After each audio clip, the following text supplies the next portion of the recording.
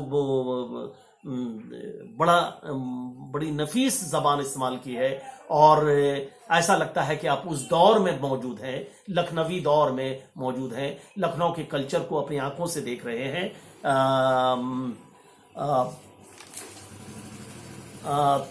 اور یہی وجہ ہے کہ اسے لکھنؤ کی تہذیب کا مرقع بھی کہا گیا ہے، اور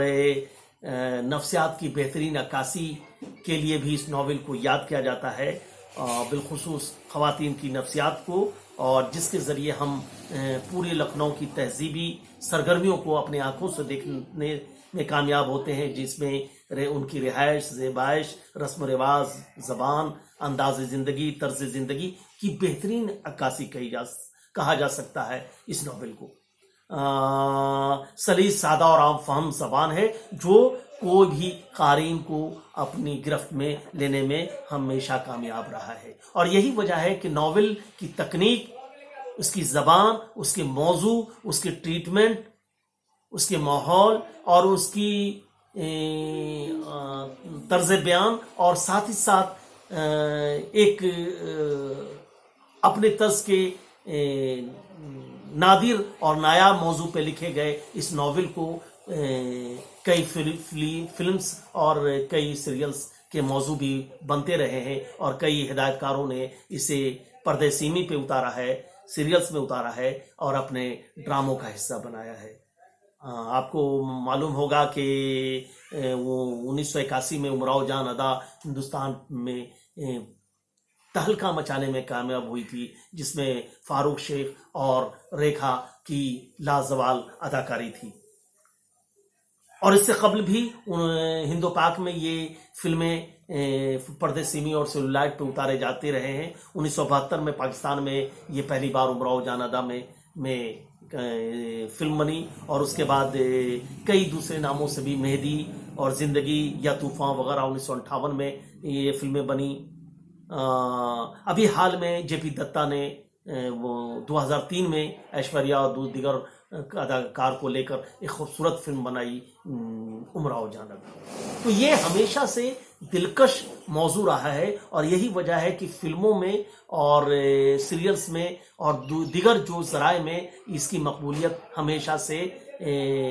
رہی ہے. اور اس ناول کی مقبولیت کا راز اس میں مضمر ہے کہ آج بھی بہت سارے لوگوں کو اپنی طرف گرویدہ بنانے میں یہ ناول کامیاب ہوا ہے. باتیں تو بہت ہیں اس ناول کے حوالے سے کرنے کی، لیکن جو سوال نامے میں جو باتیں آپ کے آتی ہیں وہ یہ 2-3 طرح کے سوال اکثر پوچھے جاتے ہیں، اور وہ اس نوعیت کے ہوتے ہیں کہ امراؤ جان ادا ناول کا خلاصہ اپنی زبان میں لکھیے. ایک اس طرح کا سوال آ جاتا ہے. دوسرا آ جاتا ہے کہ اس کے مرکزی کرداروں کا جائزہ لیجئے یا تنقیدی جائزہ لیجئے. یا ایک اور کوشچن، یہ سوال یہ اکثر پوچھا جاتا ہے کہ امراؤ جان ادا اردو تہذیب، یہ لکھنوی تہذیب کا مرقع ہے، اس کی وضاحت کریں. اور اس کو بھی لکھنا ہے، جیسا کہ میں نے قبل عرض کیا کہ یہ ناول لکھنوی تہذیب کا ایک مرقع، جیتا جاگتا نمونہ ہے، جس میں وہاں کی رہائش، زیبائش، رسم و رواج،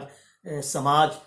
وہاں کے کلچر، وہاں کی زبان، وہاں کی طرز زندگی، تمام تر جزیات کے ساتھ وہاں پیش کرنے میں رسوا کامیاب ہوئے. اس کے علاوہ ایک اور کوشچن ہوتا ہے کہ جس میں مرزا ہادی رسوا کی ناول نگاری سے متعلق سوال پوچھے جاتے ہیں. تو آپ کو ہمارے عزیز طلباء طالبات یہ ضرور ذہن نشی کر لینی چاہیے کہ تمام طرح کے سوالات اس سے ابھرتے ہیں اور اسی کے ارد گرد آپ کو مطالعہ کرنا چاہیے، کیونکہ ظاہر ہے کہ ڈگری پارٹ 1 اور پارٹ 2 اور پارٹ 3 میں وہ وقت کی بھی پابندی ہوتی ہے اور بہت زیادہ طویل اپنی باتوں کو آپ زیادہ ضمنی باتوں میں نہیں لے جا سکتے، بلکہ آپ کو کنسنٹریٹ کو کرنا ہوتا ہے موضوع پہ اور مطالبے پہ. لہذا یہ ناول جس کا تذکرہ میں نے ابھی کیا امراؤ جان ادا کا، وہ نہ صرف اردو ادب کا شاہکار ہے بلکہ عالمی ادب میں بھی ایک شاہکار کا درجہ رکھتا ہے اور دنیا ادب میں، عالمی ادب میں ایک نظیر کے طور پہ یہ ناول پیش کیا جاتا ہے سکتا ہے. اور یہی وجہ ہے کہ مکتبہ جامعہ نے جب اس ناول کو شائع کیا، اور اس ناول کے سر وقت پہ بھی یہ شعر ہمیشہ نقش ملے گا، چھپا ہوا ملے گا کہ ہنس کے کہتا ہے مصور سے وہ غارت گرے ہوش، ہنس کے کہتا ہے مصور سے وہ غارت گرے ہوش، جیسی صورت ہے میری ایسی ہی تصویر بھی ہو. یعنی اس جیسی صورت ہے، یعنی رسوا نے امراؤ جان ادا کی ویسے ہی تصویر پیش کرنے کی کوشش کی ہے، ویسے ہی عکاسی کرنے کی کوشش کی ہے جیسا کہ امراؤ جان ادا اس زمانے میں شاید ہوا کرتی تھی.